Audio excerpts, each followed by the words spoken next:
O presidente Bolsonaro foi questionado ainda sobre a portaria que permite a proibição de entrada no país e a deportação sumária de estrangeiros suspeitos de crimes graves, como terrorismo, tráfico de drogas e armas, abusos sexuais de menores e até envolvimento com torcida que tem histórico de violência em estádio.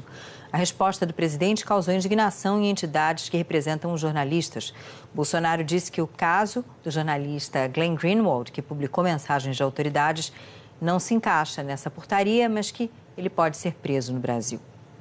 Olha, pena que quando o Moro falou comigo, né, ele tem carta branca, eu teria feito um decreto, ou até uma medida para ele. Tem que mandar para fora, mesmo quem não presta tem que mandar embora. Tem nada a ver com o caso Ciguinho, não sei o que aí, nada a ver com o caso dele. Tanto é que não se encaixa na portaria o crime que ele está cometendo. Até porque ele é casado com outro homem e tem meninos adotados no Brasil.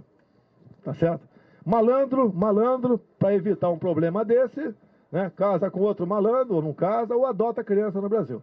É esse o problema que nós temos. Ele não vai embora, o Green pode ficar tranquilo. Talvez ele pegue uma cana aqui no Brasil, não vai pegar lá fora, não. Vamos ver a resposta do jornalista Glenn Greenwald e a posição das associações de jornalismo. Em uma rede social, o jornalista criticou o presidente Jair Bolsonaro por insinuar que ele se casou com o hoje deputado do PSOL, David Miranda, e adotou 2 filhos brasileiros com o objetivo de evitar a lei da deportação. Glenn chamou atenção para o fato de ter se casado há 14 anos, quando era advogado, antes, portanto, de se tornar jornalista. E disse que o presidente acha que ele tem o poder de prever o futuro, referindo-se às matérias que o site The Intercept, do qual é editor, passou a publicar em 9 de junho com diálogos atribuídos ao então juiz Sérgio Moro e a procuradores da Lava Jato.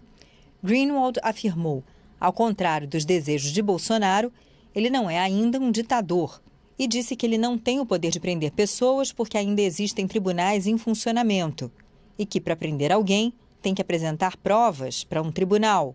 Essa evidência não existe, disse o jornalista.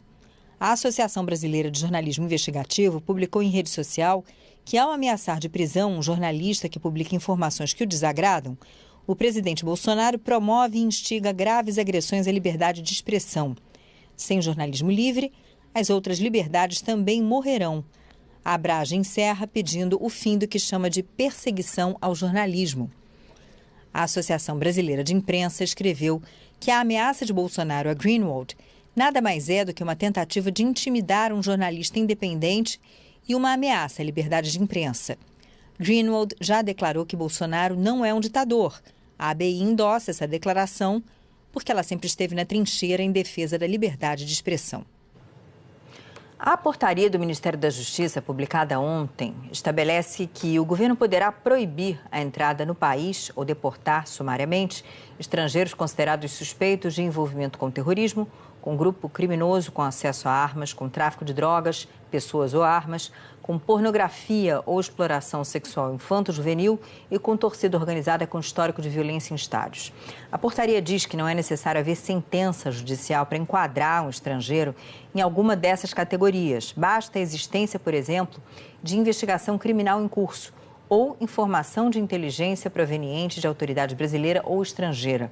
A pessoa alvo do pedido de deportação sumária terá até 48 horas para apresentar defesa ou deixar o país. Estrangeiros casados com brasileiros ou que tenham filhos brasileiros não se enquadram nas novas regras. Em nota, um grupo de trabalho da Defensoria Pública da União afirmou que a portaria viola dispositivos da Constituição Federal, especialmente em relação à garantia do devido processo legal e à ampla defesa.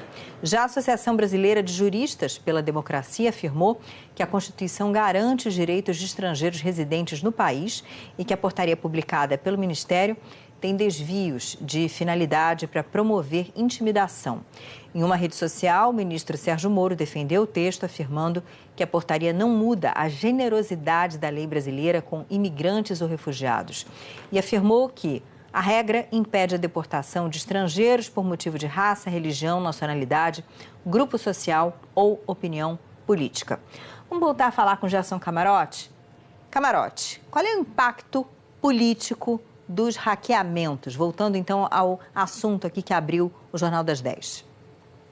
Vamos lá, Leila. Você tem sim um impacto político, já é visível. Hoje mesmo, o próprio presidente Jair Bolsonaro sai em defesa do ministro Sérgio Moro e coloca também os pingos nos is quando diz assim, olha, de fato não pode ser destruído, isso tem que ser com a decisão judicial e o ministro Sérgio Moro não vai destruir o material apreendido nessas investigações, isso tem que ter uma decisão judicial. O presidente Jair Bolsonaro, quando ele fala isso, ele também tenta proteger e tirar do foco o ministro Sérgio Moro, porque ele conversou com algumas autoridades dizendo que era essa a intenção, pelo menos que foi relatado por algumas autoridades do judiciário, do legislativo, e houve um certo mal-estar em relação a isso. A oposição tenta usar isso para pressionar novamente o ministro Sérgio Moro. Por outro lado, você também tem uma oposição que agora fica numa situação desconfortável.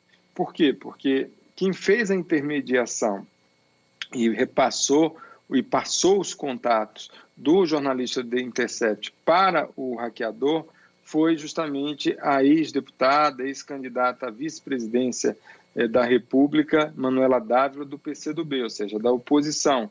E depois ainda daquela afirmação do DJ Guto, Gustavo, que também é suspeito, dizendo que a intenção do Walter Neto, Delgatti Neto, era vender o material para o Partido dos Trabalhadores, então isso coloca também o PT na defensiva. O que a gente está vendo é uma tentativa de utilização política de todos os lados desse caso, que é um caso rumoroso, é um caso que a gente está vendo a República toda grampeada e que a Polícia Federal vai tentar cada vez mais aprofundar, como a gente falou aqui, nessas investigações. Então, independentemente dessa disputa política em torno desse caso rumoroso, o que a gente tem é uma Polícia Federal investigando, inclusive, se há um grupo maior por trás desses suspeitos, ou pelo menos alguém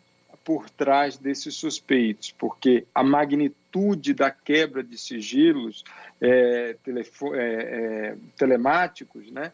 No caso, a quebra ali, o hackeamento desses telefones, é algo assim que impressiona os investigadores da Polícia Federal, Leila.